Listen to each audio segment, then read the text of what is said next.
سورہ فاتحہ اکثر علماء کے نزدیک مکہ مکرمہ میں نازل ہوئی۔ امام مجاہد فرماتے ہیں کہ سورہ فاتحہ مدینہ منورہ میں نازل ہوئی، اور ایک قول یہ ہے کہ 2 مرتبہ نازل ہوئی، ایک مرتبہ مکے میں نازل ہوئی، ایک مرتبہ مدینہ میں نازل ہوئی۔ اس میں ایک رکوع ہے، 7 آیتیں ہیں۔ اس سورت کے کئی نام ہیں، اور ناموں کا زیادہ ہونا یہ فضیلت کی دلیل، شرف کی دلیل۔ اس کے 15 نام تو مشہور ہیں۔ سورہ فاتحہ، سورہ فاتحہ سے قرآن پاک کی تلاوت شروع کی جاتی ہے، اور اسی صورت سے قرآن پاک لکھنے کی ابتدا کی جاتی ہے، اس لیے اسے فاتحہ الکتاب بھی کہا جاتا ہے، یعنی کتاب کی ابتدا کرنے والی۔ اس سورت کی ابتدا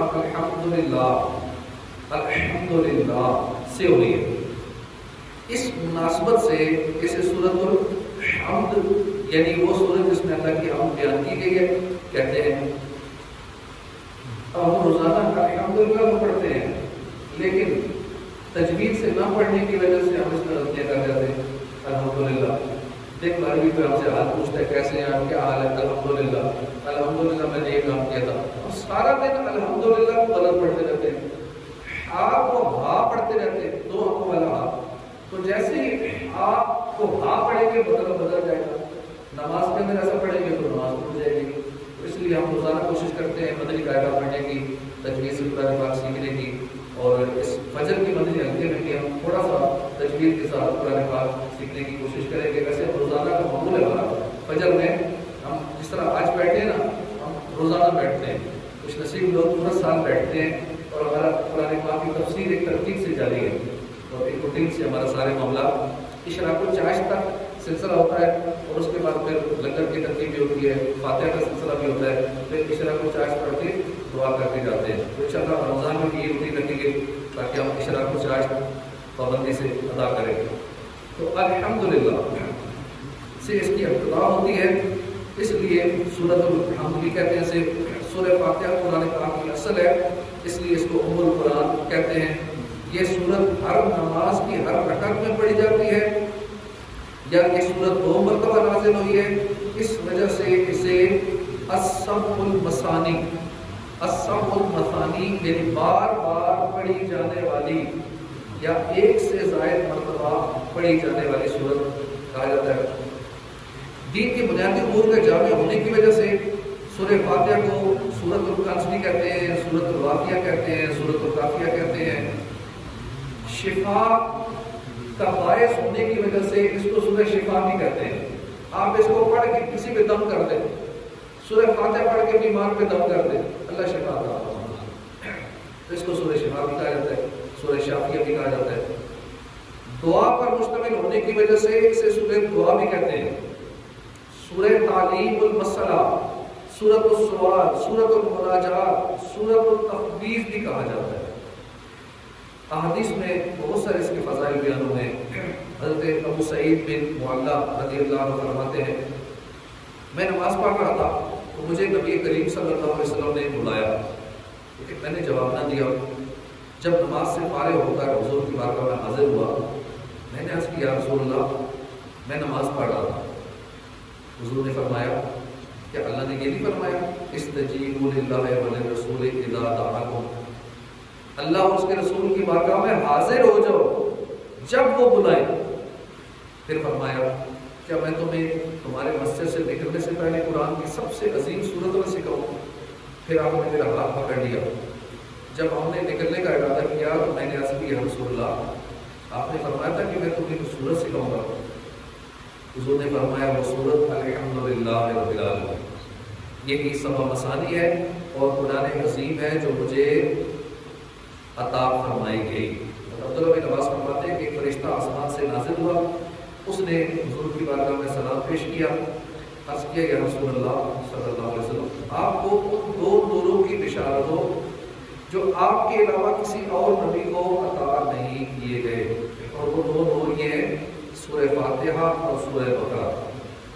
حضرت ابی بن کعب رضی اللہ عنہ سے روایت ہے حضور صلی اللہ علیہ وسلم نے فرمایا اللہ تعالیٰ نے تورات اور انجیل میں ام القرآن کی مثل کوئی صورت نازل نہیں فرمائی۔ حضرت عبداللہ بن عمیر رضی اللہ عنہ سے روایت ہے، نبی کریم صلی اللہ علیہ وسلم نے فرمایا سورہ فاتحہ ہر مرض کے لیے شفا ہے۔ اس صورت میں یہ مضامین بیان ہوئے۔ اس صورت میں اللہ کی حمد و ثنا کا بیان ہے، اللہ کے رب ہونے، اس کے رحمان ہونے، رحیم ہونے، مخلوق کے مرنے کے بعد دوبارہ زندہ کیے جانے، قیامت کے دن ان کے اعمال کی جزا ملنے کا ذکر ہے، صرف اللہ کے عبادت کا مستحق ہونے اور اس کے حقیقی مددگار ہونے کا تذکرہ ہے، دعا کے آداب کا بیان ہے، اللہ سے دین حق اور صراط مستقیم کی طرف ہدایت ملنے، نیک لوگوں کے حال سے موافقت، گمراہوں سے اجتناب کی دعا مانگنے کی تعلیم ہے۔ یہ چند وہ چیزیں بیان کی ہیں جن کا سورہ فاتحہ میں تفصیلی ذکر ہے، البتہ اجمالی طور پر اس صورت میں بے شمار چیزوں کا بیان ہے۔ حضرت علی المرتضیٰ کرم اللہ تعالیٰ وجہ کریم فرماتے ہیں اگر میں چاہوں تو سورہ فاتحہ کی تفسیر سے 70 اونٹ بھر دوں۔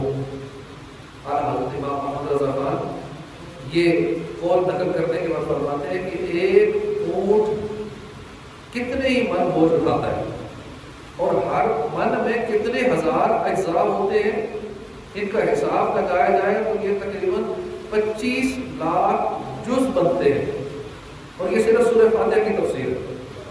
نماز میں سورہ فاتحہ پڑھنا واجب ہے، امام اور تنہا نماز پڑھنے والا اپنی زبان سے سورہ فاتحہ پڑھے گا، مقتدی خاموش رہے گا اور جہری نماز میں اس کی قرات بھی سنے گا۔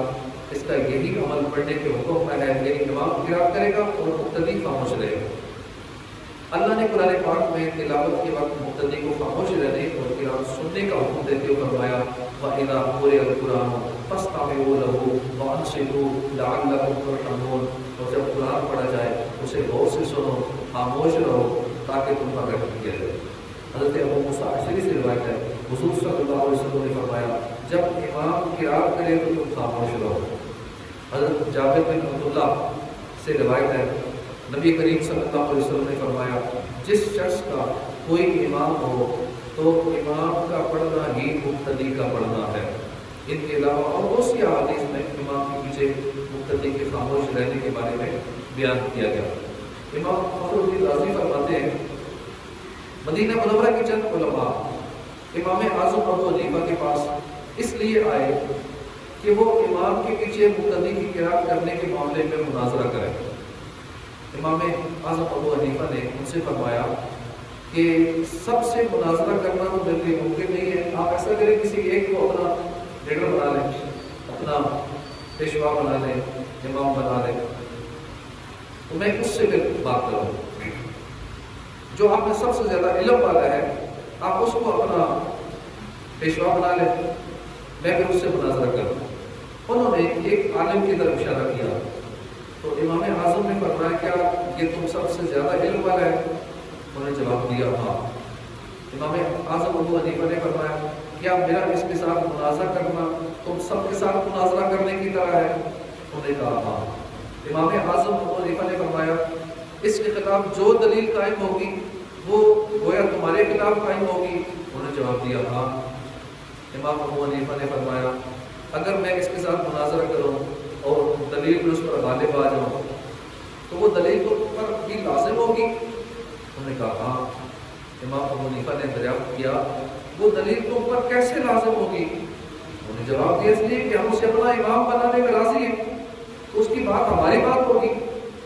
امام ابو حنیفہ نے فرمایا ہم بھی تو یہی کہتے ہیں کہ جب ہم نے ایک شخص کو نماز میں امام مان لیا تو اس کا قرات کرنا ہماری قرات کرنا ہے، وہ ہماری طرف سے نائب ہے۔ امام ابو حنیفہ کی بات سن کر سب نے اقرار کر لیا کہ امام کے پیچھے مقتدی قرات نہیں کرے گا۔ نماز جنازہ میں کوئی دعا یاد نہ ہو تو دعا کی نیت سے سورہ فاتحہ پڑھنا جائز ہے، جبکہ قرات کی نیت سے پڑھنا جائز نہیں ہے۔ جنازے میں دعا کی نیت سے پڑھ سکتے ہیں، قرات کی نیت سے نہیں پڑھ سکتے۔ تو یہ سورہ فاتحہ کا مختصر سا تعارف تھا۔ اس کے بعد ہم نے کچھ حصہ سورہ بقرہ کا سنا۔ حضرت عبداللہ بن عباس کے فرمان کے مطابق مدینہ منورہ میں سب سے پہلے سورہ بقرہ نازل ہوئی، اس میں 40 رکوع ہیں، 286 آیتیں ہیں۔ عربی میں گائے کو بقرہ کہتے ہیں۔ اس سورت کے 8ویں اور 9ویں رکوع کی آیت نمبر 67 سے 73 میں بنی اسرائیل کی ایک گائے کا واقعہ ہے، اس لیے اس کو سورہ بقرہ کہا جاتا ہے۔ حضرت ابو امام باہلی سے روایت ہے، نبی کریم صلی اللہ علیہ وسلم نے فرمایا قرآن پاک کی تلاوت کیا کرو، کیونکہ وہ قیامت کے دن اپنی تلاوت کرنے والوں کی شفاعت کرے گا۔ اور 2 روشن صورتیں یعنی سورہ بقرہ اور سورہ آل عمران پڑھا کرو، کیونکہ یہ دونوں قیامت کے دن اس طرح آئیں گی جس طرح 2 بادل ہوں یا 2 سائبان ہوں یا 2 اڑتے ہوئے پرندوں کی قطاریں ہوں۔ یہ دونوں صورتیں اپنے پڑھنے والوں کی شفاعت کریں۔ سورہ بقرہ پڑھا کرو کیونکہ اس کو پڑھتے رہنے میں برکت ہے، نہ پڑھنے میں ثواب سے محرومی ہے، حسرت ہے۔ جادوگر اس کا مقابلہ کرنے کی طاقت نہیں رکھتے۔ حضرت ابو ہریرہ سے روایت ہے، حضور نے فرمایا اپنے گھروں کو قبرستان نہ بناؤ، یعنی اپنے گھروں میں عبادت کیا کرو، اور شیطان اس گھر سے بھاگتا ہے جس میں سورہ بقرہ کی تلاوت کی جاتی ہے۔ ابو مسعود رضی اللہ عنہ سے روایت ہے، سرکار دو عالم صلی اللہ علیہ وسلم نے فرمایا جو شخص رات کو سورہ بقرہ کی آخری 2 آیتیں پڑھے گا تو وہ اسے ناگہانی مصائب سے کافی ہوں گی۔ آخری 2 آیتیں سورہ بقرہ کی جو اچانک مصیبتیں آ جاتی ہیں، جیسے زلزلے کی اچانک سوتے سوتے ہی زلزلہ آ جائے، سارے سوتے ہی سو جائیں، اسے ملبے میں دب جائیں، اس طرح کی ناگہانی آفات سے، مصائب سے انشاءاللہ وہ آیتوں سے بچا لیں۔ حضرت ابو ہریرہ رضی اللہ عنہ سے روایت ہے، حضور نے فرمایا کہ ہر چیز کی ایک بلندی ہے، قرآن کی بلندی سورہ بقرہ ہے۔ اس میں ایک آیت ہے جو قرآن کی تمام آیتوں کی سردار ہے، اور وہ آیت الکرسی ہے۔